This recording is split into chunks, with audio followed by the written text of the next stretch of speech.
मुख्यमंत्री डॉक्टर मोहन यादव ने मंत्रिमंडल के निर्णय के बाद महत्वपूर्ण विषयों पर जानकारी देते हुए बताया कि जिस तरह से मध्य प्रदेश की सरकार की योजनाओं को लेकर संशय बना हुआ है, उसे अब साफ कर लेना चाहिए, क्योंकि गरीब वर्ग को दी जाने वाली कोई भी योजनाओं को आगामी समय में बंद नहीं किया जा रहा, चाहे वह लाडली लक्ष्मी योजना हो या अन्नपूर्णा योजना।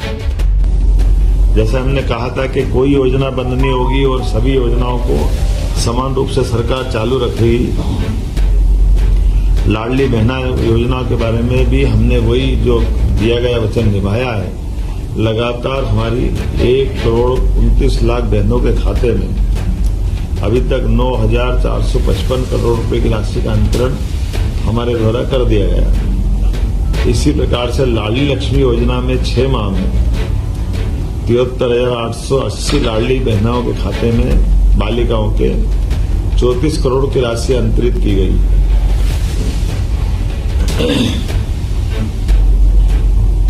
रसोई गैस सिलेंडर के लिए 45,90,000 बहनों के खाते में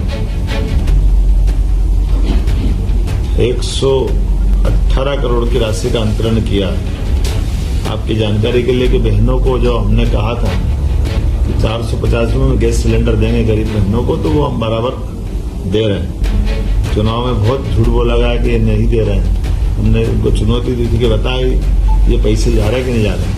नगरीय विकास एवं आवास मंत्री कैलाश विजयवर्गीय ने कैबिनेट के फैसलों की जानकारी देते हुए बताया कि सरकार ने वित्तीय वर्ष 2024-25 के लिए लागू विद्युत दरों में राज्य शासन को सब्सिडी देने का निर्णय लिया है। इससे सरकार पर 24,420 करोड़ रुपए का वित्तीय भार आएगा।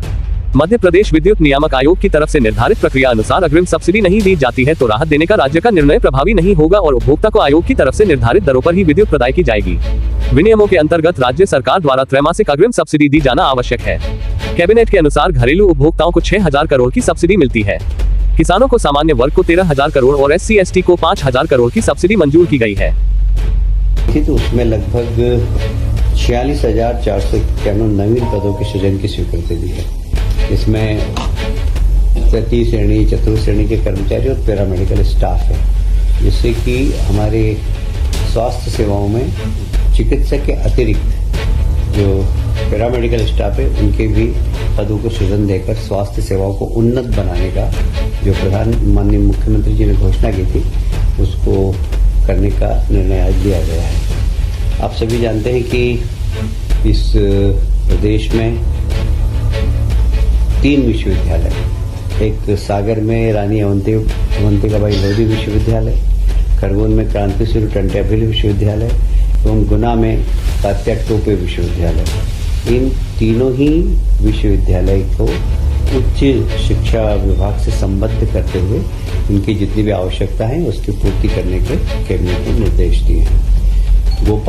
भोपाल गैस त्रासदी का जो हॉस्पिटल है वहाँ साधारणतया संविदा नियुक्ति के ही डॉक्टर्स रहते थे। हमेशा स्वास्थ्य विभाग से वहाँ प्रतिनियुक्ति पर नहीं जा पाते थे, पर अब उन हॉस्पिटल्स में भी प्रतिनियुक्ति पर डॉक्टर जा सकेंगे, जिससे कि गैस त्रासदी हॉस्पिटल की गुणवत्ता में सुधार हो और वहाँ के लोगों की अच्छी तरीके से सेवा हो सके। केंद्रीय मंत्रिमंडल के गठन के बाद अपनी प्रतिक्रिया दी है। मध्य प्रदेश विधानसभा अध्यक्ष नरेंद्र सिंह तोमर ने कहा, केंद्रीय कैबिनेट बन चुकी है। यह एकदम सक्षम और समृद्ध कैबिनेट है और प्रधानमंत्री मोदी के विजन को साकार करेगी। भारत को विकसित भारत बनाने में अपना महत्वपूर्ण योगदान देगी। केंद्रीय कैबिनेट में मध्य प्रदेश को पर्याप्त स्थान मिला है और अनेक महत्वपूर्ण विभाग मिले हैं। केंद्रीय कैबिनेट बन चुकी है और मुझे लगता है जिस प्रकार का चयन मोदी जी ने किया है यह एकदम सक्षम समृद्ध कैबिनेट है और मोदी जी के विजन को साकार करेगी और आने वाले कल में भारत को विकसित भारत बनाने में अपना महत्वपूर्ण योगदान देगी। केंद्र कैबिनेट में मध्य प्रदेश को भी पर्याप्त स्थान मिला है और अनेक महत्वपूर्ण विभाग मिले हैं। शिवराज सिंह जी को कृषि और ग्रामीण विकास मिला है। ये निश्चित रूप से देश की बुनियादी समस्याओं के निराकरण करने वाला विभाग है। केंद्रीय कृषि मंत्री शिवराज सिंह चौहान ने दिल्ली में मंगलवार को कृषि मंत्रालय में पदभार ग्रहण किया।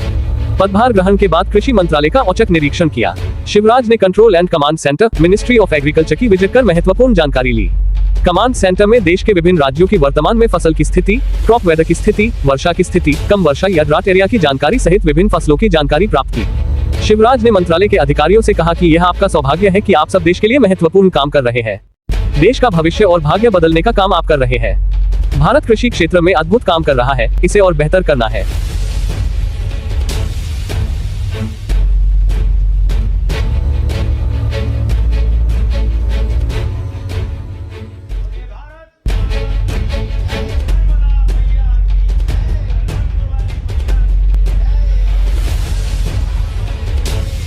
केंद्रीय दूरसंचार एवं पूर्वोत्तर क्षेत्र विकास मंत्री ज्योतिरादित्य सिंधिया ने कार्यभार संभालने के बाद कहा, आज प्रधानमंत्री श्री मोदी के नेतृत्व में भारत सरकार के संचार मंत्री के रूप में कार्यभार संभालने पर उत्साहित और गौरवान्वित महसूस कर रहा हूँ।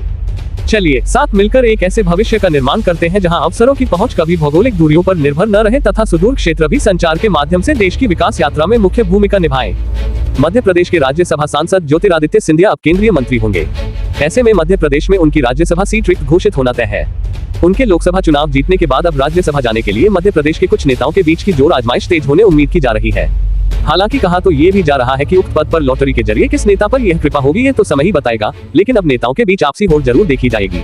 बता दें कि इस लोकसभा चुनाव के कारण देश की 10 राज्यसभा सीटें हुई हैं खाली। और हमारे प्यारे कार्यकर्ता अमेठी के, रायबरेली के, मैं आपको दिल से धन्यवाद करता हूं कि आपने इतनी मेहनत की और रायबरेली में और अमेठी में आपने और रायबरेली अमेठी की जनता ने और सब नेताओं ने मिलकर कांग्रेस पार्टी की जीत करवाई।